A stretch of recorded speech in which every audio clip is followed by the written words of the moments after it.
Presented by Rust Books. Meditations, Book 11, by Marcus Aurelius. In this deeply reflective final book of Meditations, the Stoic wisdom of Marcus Aurelius invites us to contemplate the nature of our thoughts, actions, and the world around us.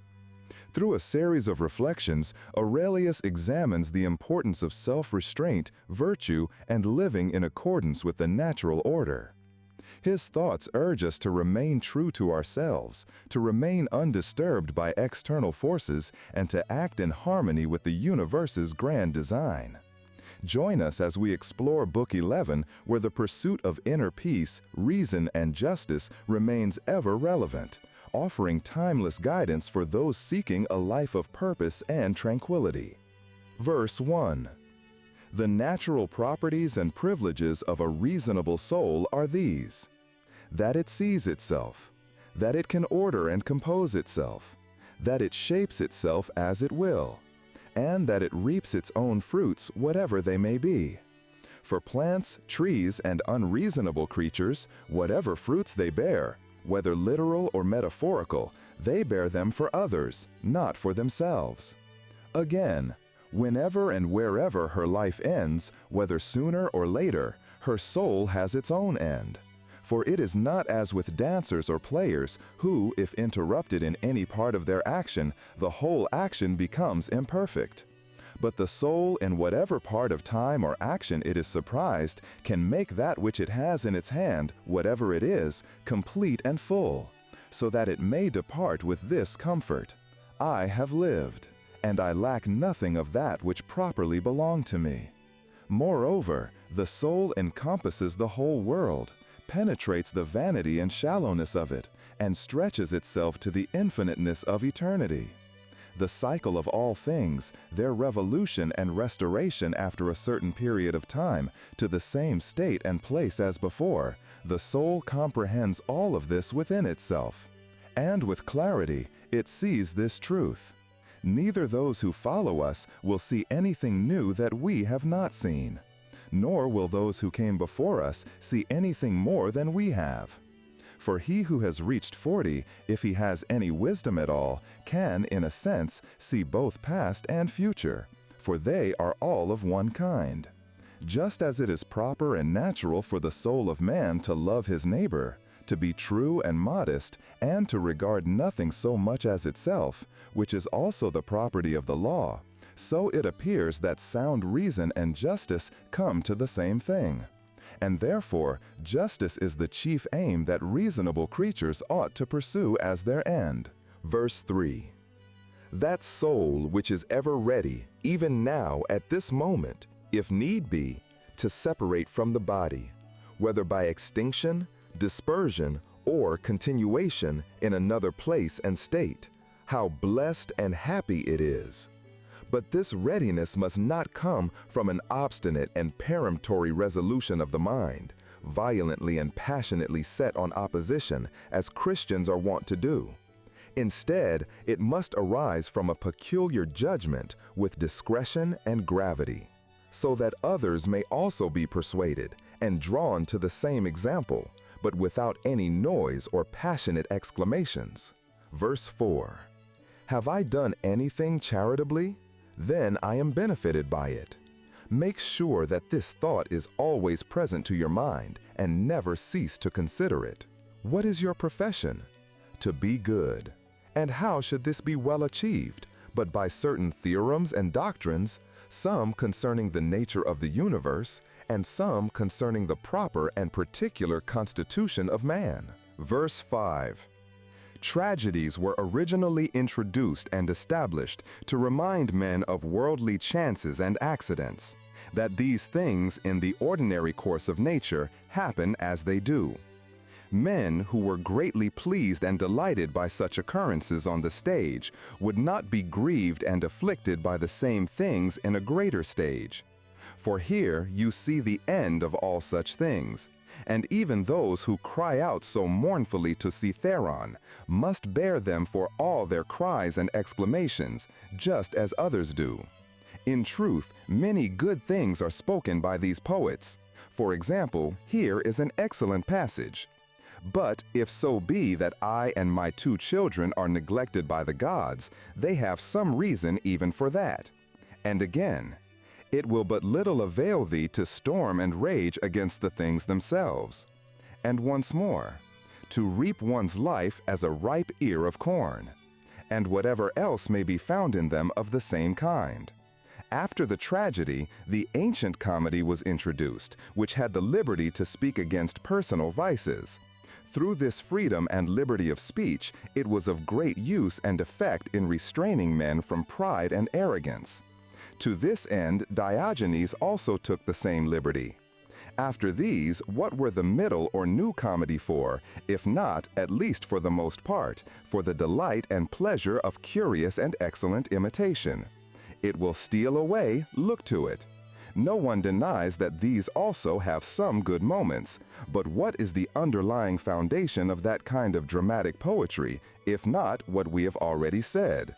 Verse 6. How clearly does it appear to you that no other course of your life could better fit the practice of a true philosopher than the very course you are already on? Verse 7. A branch cut off from the continuity of that which was next to it must inevitably be cut off from the whole tree. So too, a man who is divided from another man is divided from the whole society.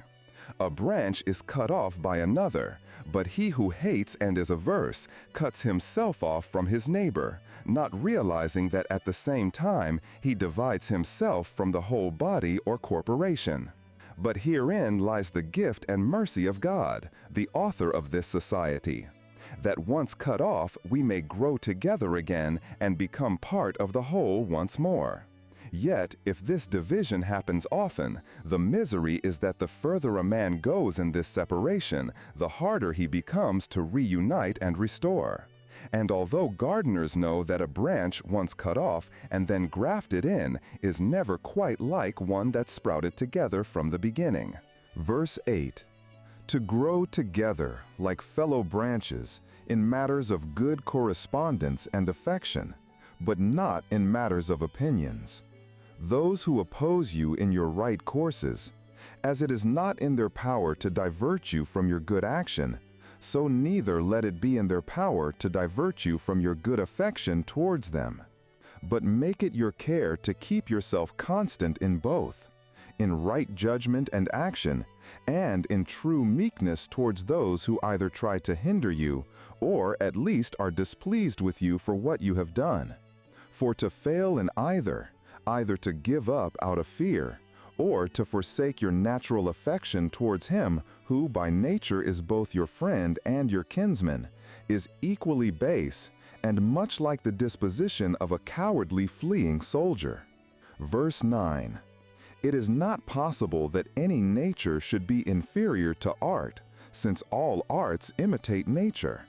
If this is so, then it is most improbable that the most perfect and general nature of all natures in her operation should come short of the skill of arts. Now, it is common to all arts to make something worse for the sake of the better. Much more then does the common nature do the same. Hence comes the first foundation of justice.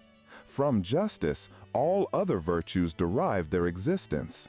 For justice cannot be preserved if we settle our minds and affections upon worldly things, or are prone to be deceived, rash, and inconstant. Verse 10. The things themselves, which you are so troubled to gain or to avoid, do not come to you on their own. Rather, you go to them. Let your judgment and opinion concerning those things be at rest. As for the things themselves, they stand still and quiet, without any noise or stir at all. And so let all pursuing and fleeing cease. Verse 11. Then is the soul, as Empedocles likens it, like a sphere or globe, when she is all of one form and figure, when she neither greedily stretches out herself towards anything, nor basely contracts herself, nor lies flat and dejected. But she shines all with light, by which she sees and beholds the true nature, both that of the universe and her own in particular. Verse 12. Will anyone contemn me? Let him consider on what grounds he does so. My care will be that I never do or speak anything that truly deserves contempt. Will anyone hate me? Let him consider that. As for me, I will be kind and loving toward all, and even toward him who hates me. Whoever he may be, I will be ready to show him his error, not by way of reproach or a display of patience, but ingenuously and meekly, such as the famous Phocion, if indeed he did not dissemble. For these things must be inwardly, so that the gods, who look inwardly and not at outward appearances, may see a man truly free from all indignation and grief. For what harm can it be to you, whatever anyone else does, as long as you can do that which is proper and suitable to your own nature? Will you not, a man wholly appointed to be both what and as the common good requires, accept that which is now seasonable to the nature of the universe? Verse 13. They contemn one another, and yet they seek to please one another. And while they strive to surpass each other in worldly pomp and greatness, they most debase and prostitute themselves in their better part, one to another. Verse 14. How rotten and insincere is he who says, I am resolved to carry myself towards you from now on with all ingenuity and simplicity. Oh man, what do you mean? What need is there for this profession? The thing itself will show it. It ought to be written upon your forehead. No sooner is your voice heard than your countenance must show what is in your mind. Even as one who is loved knows immediately by the look of their sweetheart what is in her mind. Such must a truly simple and good person be, like he whose armpits are offensive, so that anyone standing near him, as soon as they come close, cannot help but smell him whether they wish to or not. But the affectation of simplicity is by no means praiseworthy. There is nothing more shameful than perfidious friendship. Above all, that must be avoided. True goodness, simplicity, and kindness cannot be hidden. But, as we have already said, they will show themselves in the very eyes and countenance. Verse 15. To live happily is an inward power of the soul, when she is affected with indifference towards those things that are by their nature indifferent. To be thus affected, she must consider all worldly objects, both divided and whole, remembering that no object can of itself beget any opinion in us, nor can it come to us, but stands without, still and quiet. It is we who beget, and as it were, print opinions in ourselves concerning them. Now it is in our power not to print them, and if they creep in and lurk in some corner, it is in our power to wipe them off. Moreover, remember that this care and circumspection of yours is to continue but for a while, and then your life will be at an end. And what should hinder you but that you may do well with all these things? For if they are according to nature, rejoice in them, and let them be pleasing and acceptable to you. But if they are against nature, seek that which is in accordance with your own nature, and whether it brings credit or not, use all possible speed to attain it. For no man ought to be blamed for seeking his own good and happiness. Verse 16. Of everything you must consider from whence it came, of what things it consists, and into what it will be changed. What will be the nature of it, or what it will be like when it changes? And remember that it can suffer no harm by this change. As for other men's foolishness or wickedness, that it may not trouble or grieve you, first consider generally, what reference have I to these? And remember that we are all born for one another's good. Then consider more specifically. As a ram is first in a flock of sheep, and a bull in a herd of cattle, so am I born to rule over them. Begin still higher. If atoms are not the origin of all things, for to believe that would be absurd, then we must grant that there is a nature that governs the universe. If such a nature exists, then all worse things are made for the sake of the better, and all better things exist for one another's sake. Secondly, consider the manner of men, what they are like at the table, and in their beds, and so on. But above all things, how they are forced by the opinions they hold to do what they do, and with what pride and self-conceit they do it. Thirdly, if they do these things rightly, you have no reason to be grieved. But if not rightly, they do them against their wills, through ignorance. For as Plato says, no soul willingly errs. Thus, whatever they do, it is against their will. Fourthly, remember that you also transgress in many things, and are just like them. Though perhaps you refrain from committing certain sins, you have in yourself the habitual disposition to them. Only fear or vainglory or some such foolish ambition restrains you. Fifthly, remember that you do not perfectly understand whether they have sinned or not. Many things are done with discreet policy. Generally, a man must know many things before he can truly and judiciously judge another's actions.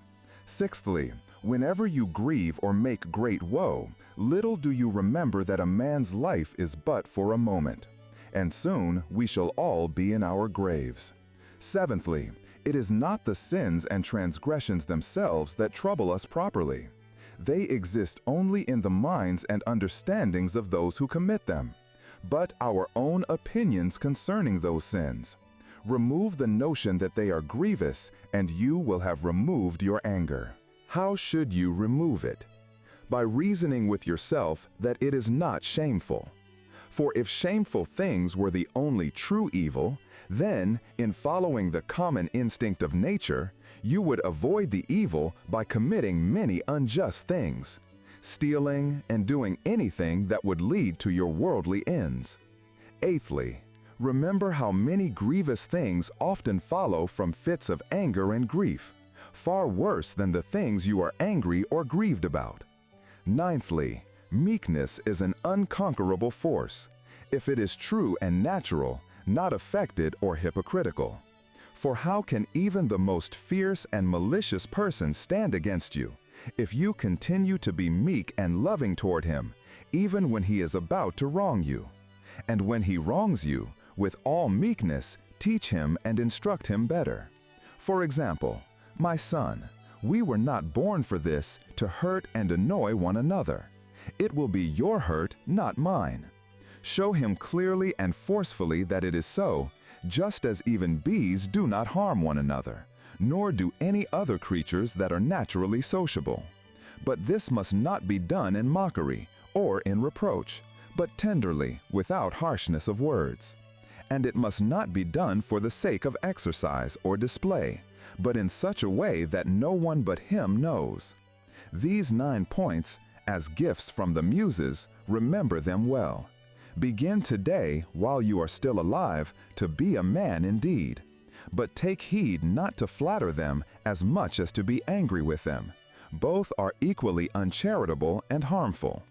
In your passions, consider this: to be angry as not the part of a man, but to be meek and gentle, as it shows more humanity, so it shows more true manhood. In this there is strength, vigor, and fortitude which anger and indignation lack. For the nearer everything is to unpassionateness, the nearer it is to power. And just as grief comes from weakness, so does anger. Both, the angry and the grieving, have received a wound and cowardly yielded to their emotions. If you wish for a 10th gift, here it is, from Hercules, the guide of the Muses. It is the part of a madman to expect that there should be no wicked men in the world, for that is impossible. For a man to bear with the fact that wicked men exist, but not endure that any should transgress against himself, is against all equity, and indeed tyrannical. Verse 17. There are 4 distinct dispositions or inclinations of the mind and understanding, which you must carefully observe. Whenever you discover them, you must rectify them. For each of them, say to yourself, this imagination is not necessary, this is uncharitable, This you speak as another man's slave or instrument, for nothing can be more senseless and absurd than that. As for the fourth, you must sharply check and upbraid yourself, for you are allowing that more divine part of you to become subject and vulnerable to the more ignoble part of your body and its gross lusts and desires. Verse 18. Whatever portion of air or fire there is in you, although by nature it tends upwards, it submits nevertheless to the ordinance of the universe, abiding here below in this mixed body. Likewise, whatever portion is earthy or humid, although by nature it tends downwards, yet it is raised upwards, and it stands or remains consistent, against its nature. Even the elements themselves are obedient to the universe, abiding patiently wherever they are placed, though it is against their nature, until the time of their retreat and separation. Is it not a grievous thing, then, that your reasonable part alone should be disobedient and should not endure to keep its place? Even though nothing is enjoined that is contrary to it, but only that which is according to its nature. For we cannot say of the mind when it is disobedient, as we say of fire or air, that it tends upwards towards its proper element, for in such a case it goes the opposite way. For the mind's movement toward any injustice or incontinence or sorrow or fear is nothing else but a separation from nature. And when the mind is grieved by anything that has happened according to divine providence, it likewise forsakes its own place. For the mind was ordained to holiness and godliness, which especially consist in humble submission to God and His providence in all things, as well as unto justice. These are part of those duties to which we as naturally sociable beings are bound, and without them we cannot happily converse with one another. Indeed, they are the very foundation and fountain of all just actions. Verse 19. He who does not have one and the same general end always, as long as he lives, cannot possibly be one and the same man always. But this will not suffice unless you also add what that general end ought to be. For just as the general perception and understanding of all those things which are by most people considered good, but without a solid foundation, cannot be uniform and agreeable, so too must the end we propose for ourselves be limited and defined by certain proprieties and conditions, as of community. Nothing is good that is not publicly and commonly good. Thus, the end we propose for ourselves must also be common and sociable. For he who directs all his private motions and purposes to that end, his actions will be agreeable and uniform, and by this means he will remain the same man. Verse 20. Remember the fable of the country mouse and the city mouse, and the great fright and terror that the city mouse was put into. Verse 21. Socrates was accustomed to call the common beliefs and opinions of men the common bugbears of the world, the proper terrors of silly children. Verse 22. The Lacedaemonians, at their public spectacles, were accustomed to assign seats and places in the shade for their strangers, while they themselves were content to sit anywhere. Verse 23. What Socrates answered to Perdiccas when asked why he did not come to him? Lest of all deaths I should die the worst kind of death, he said. That is, not being able to repay the good that has been done to me. Verse 24. In the ancient mystical letters of the Ephesians, there was an item that a man should always keep in his mind some one or other of the ancient worthies. Verse 25.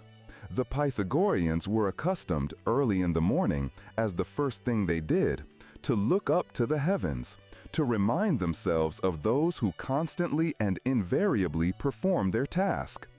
They did this also to remind themselves of orderliness, of good order, and of purity and of naked simplicity, for no star or planet has any cover before it. Verse 26. How Socrates looked when he was forced to gird himself with a skin, his wife Xanthippe having taken away his clothes and carried them abroad with her.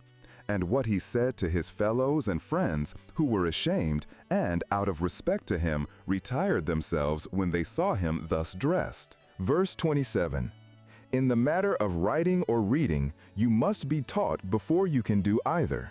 Much more so in the matter of life. For you are born a mere slave to your senses and brutish affections, destitute, without teaching of all true knowledge and sound reason. Verse 28. My heart smiled within me. They will accuse even virtue herself with heinous and opprobrious words. Verse 29.